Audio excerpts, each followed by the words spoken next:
자, 여러분 안녕하세요. 실론 강의 5번째 강의 시작하도록 하겠습니다. 오늘은 섭리에 대해서 공부하도록 하겠습니다. 자, 화면 공유 하도록 합니다. 하나님의 섭리에 대해서 공부를 할 텐데 PPT 구성을 한번 살펴보고 또 하나하나 살펴보도록 하겠습니다. 자, 섭리에 대해서 좀 일반적으로 좀 제가 하고 싶은 얘기, 여러분들이 알아두었으면 하는 얘기를 여기서 살짝 하고 있고요.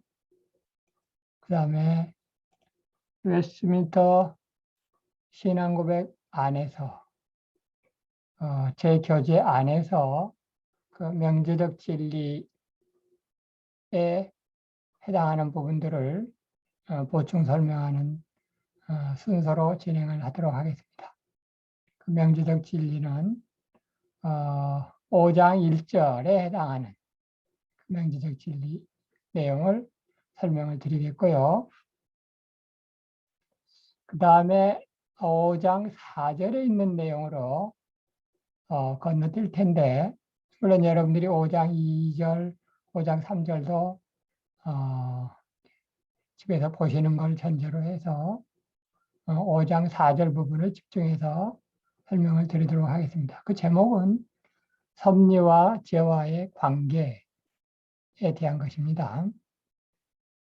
여기에서 중요한 핵심은 이따가 더 구체적으로 설명을 하겠지만, 하나님께서 죄에 대해서 수동적으로, 허용적으로 작정, 하나님께서 죄에 대해서 수동적으로만 관여를 하시는 것이 아니라 아주 적극적으로 뭔가를 하시는 측면이 있다. 하나님께서 죄와 관계가 전혀 없으신 것이 아니라 수동적인 작정만 하시는 것이 아니라 적극적으로 뭔가를 하시는 부분도 있다. 라고 하는 것을 웨스트민스터 컨페션이 뭐라고 고백하는가. 이 부분을 정리해서 여러분들에게 소개해 드리는데, 그 부분이 오늘 배울 내용 중에서 중요한 내용이 되겠습니다. 이러이러한 죄와의 관계에 있어서 하시는 일을 하신다. 이것도 계속 연장선상이에요. 그럴 때, 이거는 이제 웨스트민스터 컨페션 그 해설, 내 교재 143페이지에 있는 내용을 일부를 가지고 와서 영어로 동명사형이라고 그러나요? ing형 해가지 이런 일을 하시고, 하나님께서 이런 적극적인 일을 하시는다는 사실이 우리에게 어떤 그 의미가 있는가라고 하는 부분을 설명을 하도록 하겠고요. 이제 그것과 관련해서 그러면 하나님의 자녀들의 죄는 왜 생기는가? 하나님의 자녀들인데 왜 죄 가운데 있게 되는가? 라고 하는 부분에 대한 설명이 있겠고요. 이것도 물론 명제적 진리를 중심으로 해서 5장 5절, 그리고 그 다음에 이제 하나님의 자녀들이 아닌 악인들에 대해서 하나님께서 죄와 관련해서 어떤 섭리를 하고 계시나 라고 하는 것 역시 명제적 진리를 중심으로 해서 설명을 드리겠습니다. 마지막으로는 하나님께서 사악한 자들을 대하실 때 어떤 방법들을 하시나, 여기서도 3가지. 영어 단어 중심으로 외우면 사실은 더 잘 외워져요. 한국어로 외우면 잘 안 외워지는 것도 영어로 외우면 잘 외워지는 경우가 있으니까. 자, 이따 한번 이렇게 하나하나 살펴보도록 하시겠습니다. 자, 그러면 이제 처음부터 보도록 하십니다. 자, 섭리. 한자어로 이렇게 쓰고 영어로는 providence 이 단어를 씁니다. 한자어로 섭리는 동양 사람들이 그 신의 섭리라는 거에 대해서 우리 기독교의 하나님을 아직 고백하지 모르는 동양 사람들, 특히 중국 사람의 입장에서 섭리를 어떻게 이해하는가 라고 하는 것을 엿볼 수 있는 부분인데, 이 섭자가 다스릴 섭이에요. 그래서 다스리시는 이치, 이렇게 정의를 할 수가 있겠죠. 동양 사람들도 중국 사람들을 포함해서 동양 사람들도 그 뭔가 그 인간보다 훨씬 뛰어난 존재, 그 신의 존재를 믿기는 믿었잖아요. 그 신이 삼위일체 하나님이시라는 건 몰랐지만 신의 존재를 동양 서양 다 신의 존재에 대해서 막연히 다들 생각을 했단 말이죠. 고대 사람들이. 그래서 그 존재가 다스리시는 이치가 섭니다. 이렇게 옛 중국 사람들이 생각을 했는데, 이 섭리라는 섭자, 다스릴 섭자 한자를 보면 이 손수변이라고 그래요. 이 왼쪽에 있는 거. 그리고 오른쪽에 있는 게 귀이자, 귀, 이비인 후과 할 때. 이비인 후과 할 때 이가 귀잖아요. 귀. 그래서 손수 하나가 있고 귀가 세 번 있다. 그래서 동양 사람들이 섭리를 어떻게 생각을 했는가? 행하는 것은 한 번이고 듣는 것은 세 번. 그러니까 하나님께서 역사하시는 것보다 하나님께서 우리의 기도와 우리의 그 부르짖음을 들으시는 게 훨씬 더 많으신 거죠. 우리 하나님뿐만이 아니고 동양인들이 가지고 있었던 그 옛 신관도 그랬었구나 라고 하는 걸 생각을 할 수가 있죠. 희한하게 동양이나 서양이나 공통된 부분이 있는 것 같아요. 자, 영어는 그 라틴어의 그 뿌리를 가지고 있는데요. 동양에서는 거의다가 그 한자어의 뿌리를 가지고 있는데, 영어를 비롯한 서양 언어들은 다 라틴어의 그 뿌리를 가지고 있단 말이죠. 그런데 프로와 비덴스 두 단어가 합해졌다 이렇게 볼 수 있는데, 프로는 앞서 이런 의미를 가지고 있어요. 프로, 무엇보다 앞에, 뭐 before, forward 이런 의미를 가진 이거를 접두어라고 그러나요? 프로와 비덴스에서 비드, 이 비드는 보다라고 하는 의미를 가지고 있어요. 그래서 오늘날 보면 비데오, 오디오는 듣는 거고 비디오는 보는 거잖아요. 그 비디오도 사실은 라틴어에서 그 라틴어의 뿌리를 가지고 있는 오늘날 영어가 많이 있죠. 앞서 보다라고 하는 의미를 가지고 있어요. 섭리라고 하는 단어가.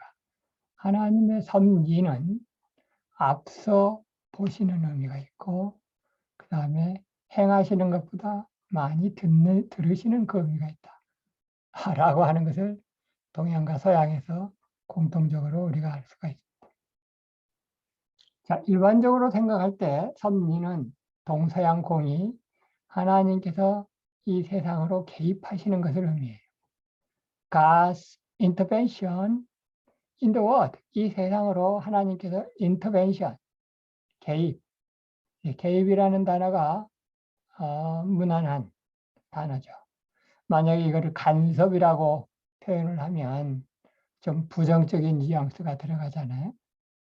그래 이제 하나님을 믿는다고 하면서 하나님을 알긴 알지만 하나님을 잘 모르는 사람들이 자기에게 닥쳐진 여러 고난들, 어려움을 견디다 못해서 내뱉을 때 하는 얘기죠. 하나님 나 좀 제발 좀 내버려 두세요. 나 좀 간섭하시지 마세요. 그렇게 얘기하는 경우가 적지 않게 있는데 그때는 이제 그 사람은 간섭이라는 단어를 쓰는데 간섭이라는 단어는 좀 어, 부정적인 표현이죠. 사람의 자식도 말이죠. 아빠, 엄마가 이런저런 얘기하고 그러면 나 좀 제발 간섭하지 마세요. 잔소리 좀 그만하세요.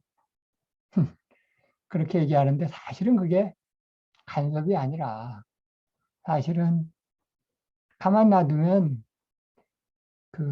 제대로 못 가는 경우가 있으니까 그래서 중간에 자꾸 이제 얘기를 하고 이러는 것이 부모의 심정이고 또 하나님의 심정인데 간섭이라는 표현보다는 개입이라고 표현을 합시다. 그래서 하나님께서 개입하신다. 이게 섭리의 의미예요.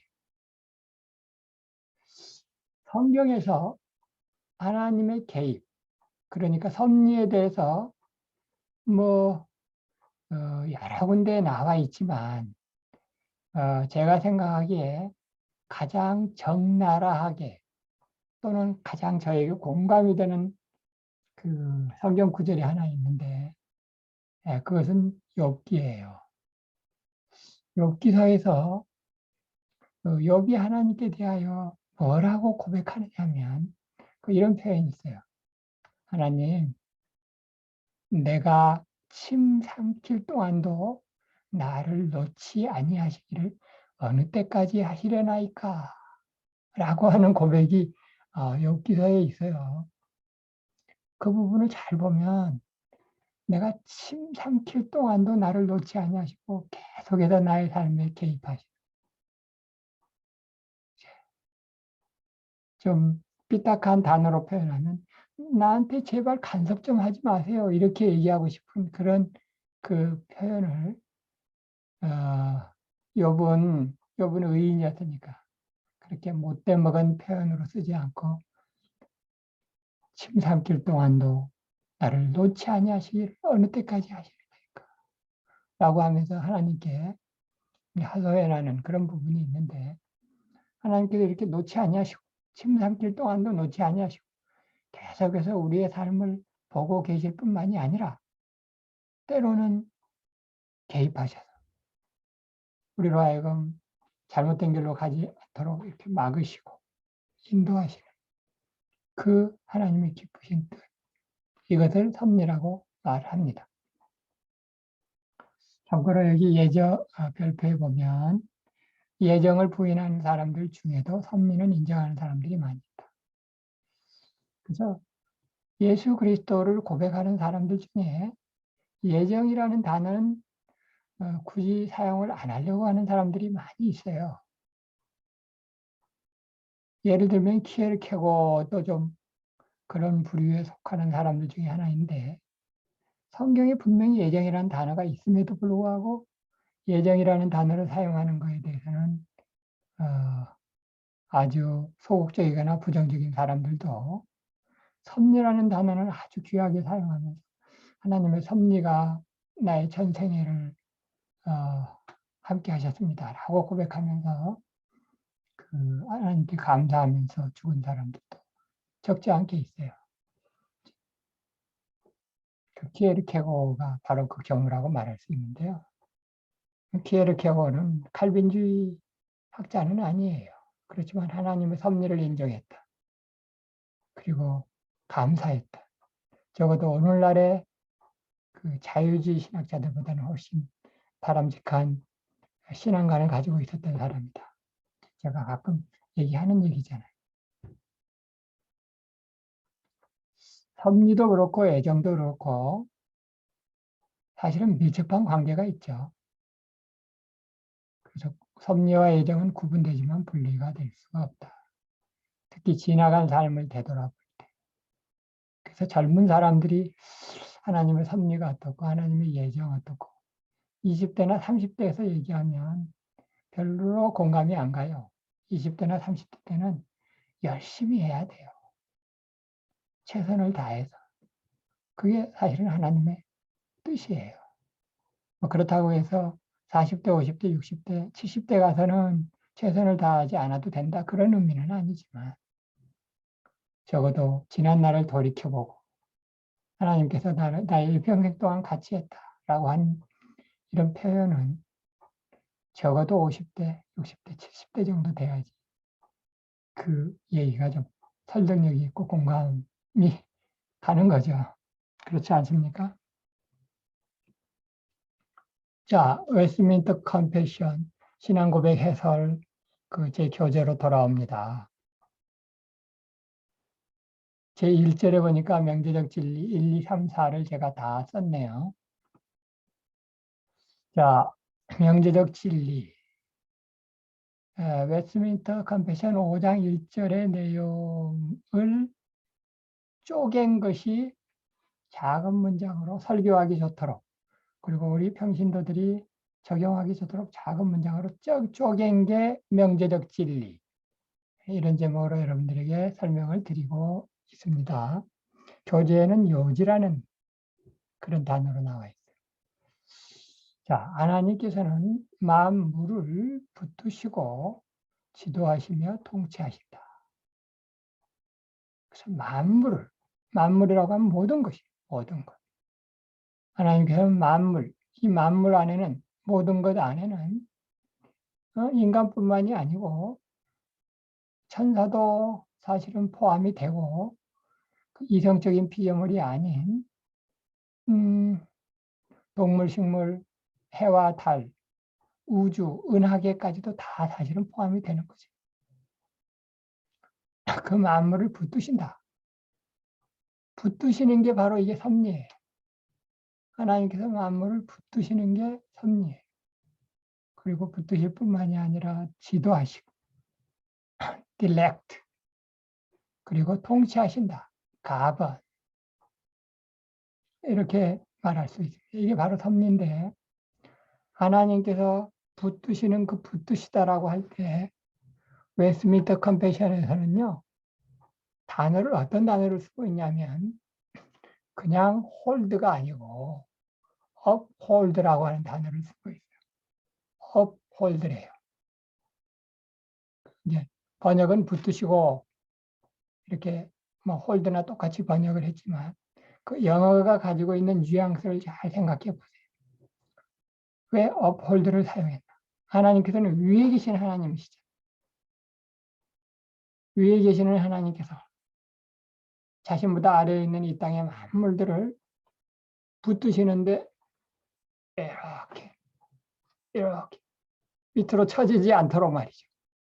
위로 붙들고 계세요. 자신을 향해서 올라오도록, 자신의 뜻에 부합하도록 꽉 붙으시는데 위로 붙으시는 그 모양을 표현하고 있는 것이 영어 홀드가 아니겠나, 이런 생각을 해보고, 이게 바로 섭리예요. 정의죠. 그럼 섭리의 요소. 그러면 하나님께서 그 붙드실 때, 그 붙드시는 동사가 여기서는 붙드시고 지도하시고 통치하신다 그랬는데, 이 것들을 중심으로 해서 섭리의 요소가 뭐가 있느냐라고 얘기를 할 때 흔히 세 가지를 얘기를 해요. 보존, 만물을 보존하시고, 협력, 만물과 협력하시고, 통치, 만물을 다스리시는 것. 이것이 섭리, 하나님의 섭리의 세 요소, 이렇게 얘기합니다. 참고로 오늘날 섭리의 요소를 얘기할 때는 이렇게 세 가지를 얘기하지만, 이 세 가지는 화란 개혁파 교회학자들이 추가한 것이고, 원래 칼빈은 섭리의 요소를 얘기할 때 협력을 얘기하지는 않았다 라고 하는 걸 여러분들이 참고로 아실 필요가 있어요. 협력은 칼빈이 말하지 않고, 칼빈은 그냥 보존과 통치를 중요하게 얘기를 했는데, 오늘날 협력이라고 하는 것까지도 섭리의 요소 가운데 들어가도록 한 것은 화란 개혁파 교회학자들, 대표적인 사람들이 마빈크라든가 아브라함 카이퍼, 이런 사람들이 있죠. 자, 그러면 왜 칼빈은 섭리의 요소 중에서 협력 얘기를 안 했느냐? 그거는 여기 가로해 가지고 여러분들이 추측할 수 있도록 제가 짧게 써놨습니다. 신인 협력서를 경계해서. 섭리의 요소 중에서 보존, 협력, 통치를 얘기를 할 때, 아하, 하나님께서 만물과 우리 피조물들과 협력하시는구나 라고 생각을 하면서 하나님께서 우리랑 협력을 하시는 건 맞아요. 그게 섭리예요. 그런데 신인협력설이란 뭐냐? 신인협력설이란 뭐냐? 섭리에서 얘기하는 협력과 신인협력설과 뭐가 다르냐? 딱 한 가지만 아시면 되는데 신인협력설에서는 협력의 정도를 어느 정도로까지 이해를 하냐면 인간이 협력하지 않으면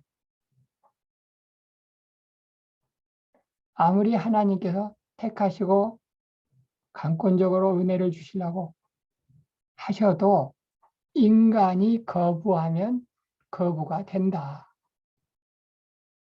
이렇게 보는 것이 신인협력설이에요.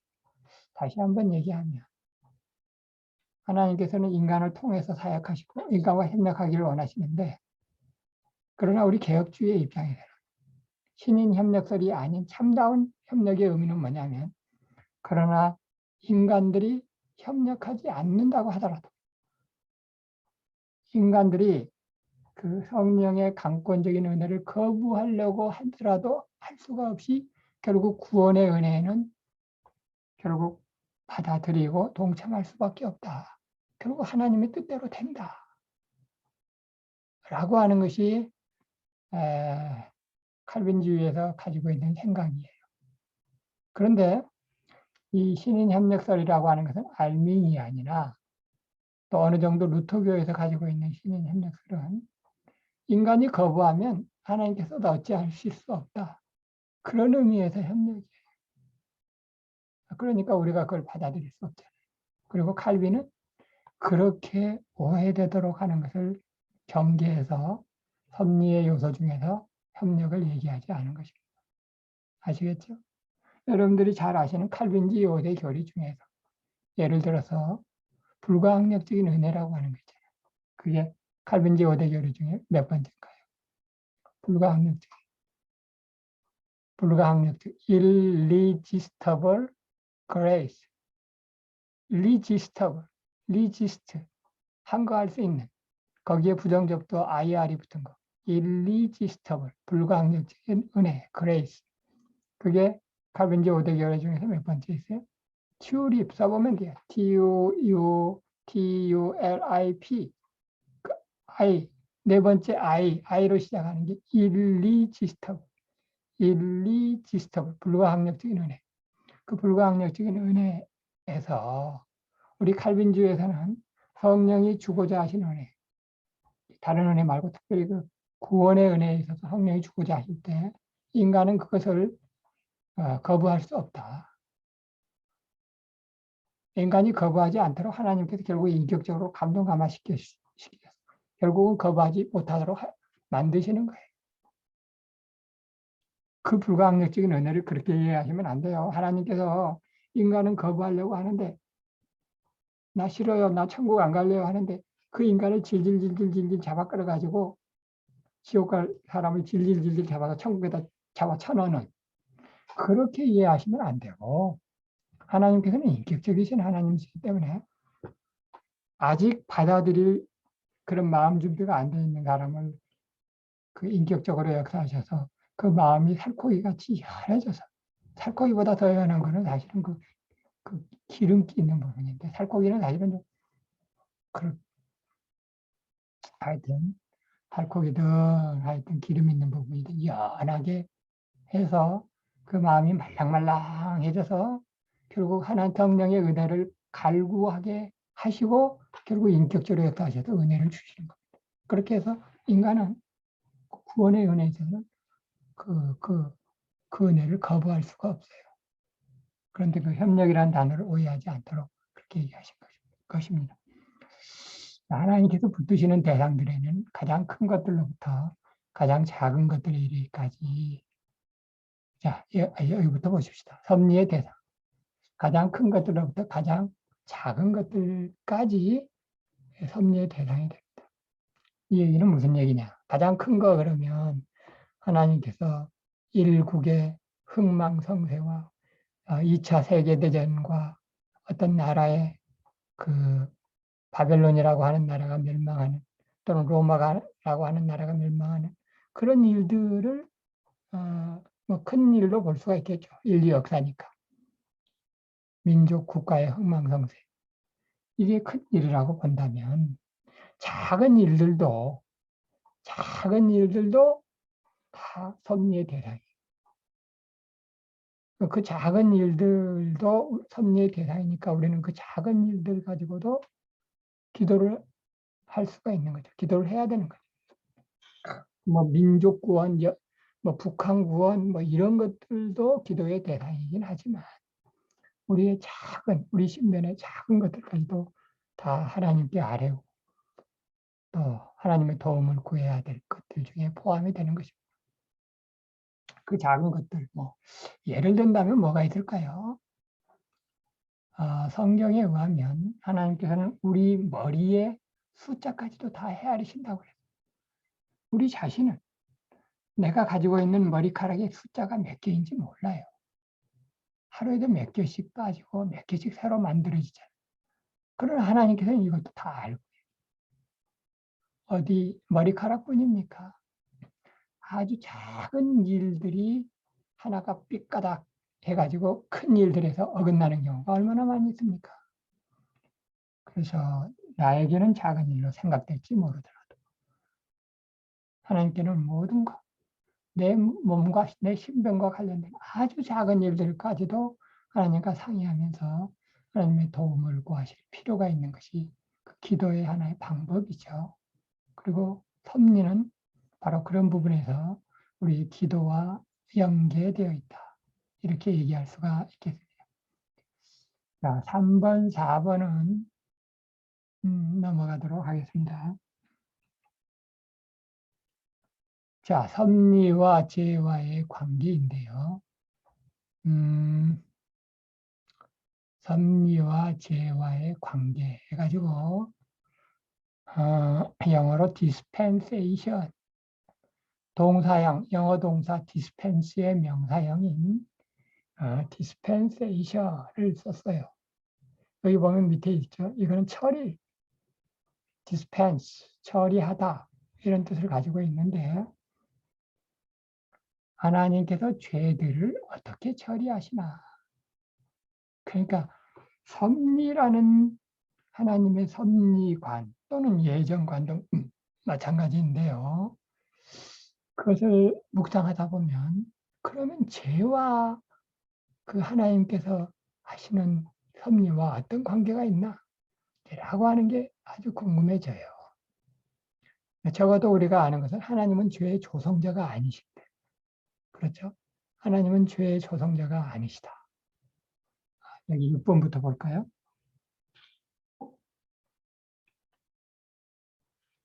자, 웨스트민스터 컨페션 5장 4절입니다. 자, 6호 명제적 진리. 자, 교재에 요지라고 되어 있는 부분에 6호를 보시면 하나님께서는 죄의 조성자나 승인자가 아니십니다. 그 이전에도 한번 나왔던 명제죠. 하나님께서는 죄의 조성자가 아니래요. 영어 표현에 의하면 author, A-R-T-H-U-R, 그 저자, author, 책의 저자가 author잖아요. 그 저자, 죄를 지어내시는 분이 아니시고 또는 조성, 만들어내시는 분이시고 또 아니시고 또 승인자도 아니세요. 아무개가 가진 그 죄에 대한 생각, 그래, 오케이, 승인도 안 하세요. 그러면 이 세상에 죄가 어떻게 생겨나느냐라고 하는 이 부분이 아주 미묘한, 그러니까 이 단어를 써서는 안 되고 이 단어를 써야 되는 그런 부분들과 관련된 부분들을 지금 이 시간에 공부를 하겠어요. 그 앞에 PPT에서 그 섭리를 얘기를 할 때 하나님의 개입이라고 하는 단어는 괜찮지만 하나님의 간섭이라고 하는 표현은 그거는 좀 써서는 안 된다. 믿지 않는 사람들의 입장에서 보면 그 단어가 그 단어예요. 믿지 않는 사람들의 입장에서 보면 간섭이라는 표현이 더 다가오지 않겠어요? 그러나 하나님께 대하여서는 그렇게 말을 함부로 해서는 되는 게 아니고요. 말이라고 하는 게 아다르고 어다른데 심지어 하나님과 관련한 하나님의 역사, 하나님의 뜻과 관련해서 말을 그렇게 함부로 하는 게 아니에요. 그 죄와 관련해서도 마찬가지죠. 죄의 조성자나 승인자가 아니시다. 그렇다고 하면 하나님께서는 죄의 어서가 아니시고 죄를 만들어내시는 자가 아니시고 또 죄를 오케이 그렇게 승인하시지도 않으신데 왜 죄가 있느냐. 그러면 죄와 관련해서 하나님의 그 작정을 표현할 때 우리가 어떤 표현을 써야 되느냐라고 하는 게 굉장히 중요해요. 뭐 그 얘기가 그 얘기냐? 결코 그렇지 않아요. 그 얘기가 그 얘기가 아닙니다. 우리의 하나님과의 자세, 하나님 앞에서의 자세 문제고 우리의 마음의 자세 문제 굉장히 중요해요. 하나님께서 우리 마음을 꿰뚫어 보시고 또 이 세상을 다스리는 것이 확실하게 여러분들이 믿어지신다면 내 마음에 하나님께 기도할 때, 하나님에 대한 진술을 할 때, 아라는 표현을 써서는 안 되고, 어라는 표현을 어떻게 잘 써야 될지 굉장히 중요하다고요. 이 우리의 마음가짐에 따라서 결국 인류 역사가 변한다. 그런다니까요.